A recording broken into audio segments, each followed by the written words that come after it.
আবৃত্তি করছি বিষয় বিভ্রাট। কবিতাটি লিখেছেন আব্দুল কুদ্দুস। চঞ্চলা চূষ্ণ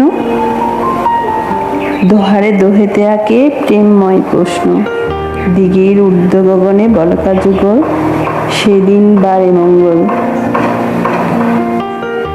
রুদ্রকর উজ্জ্বল শীতল পবন বিপ্রহর, মনোহরী বিরহীহীন ধেয়ে চলা লহর। মৌসুমী মাদকতায় আমাতে আমি, কবিতার তাগিতে সেই সময় দানি।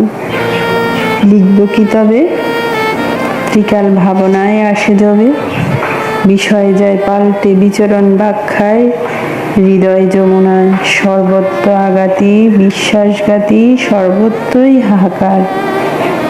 বেতরকার কুঞ্জ ছায়া বিথিকা তলে জাগে বারবার, ফেলে আসা অতিবাহিত জীবনের হরেক স্মৃতি। ভুলি আপনা, ভুলি বাস্তবতা, ভুলি বিষয় বিস্মৃতি।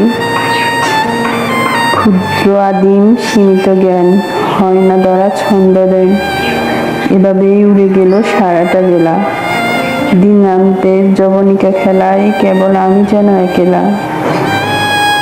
ভাবের তাপে ক্ষীণ অযাচিত সময় পার, পথিক এক উদ্দেশ্যহীন।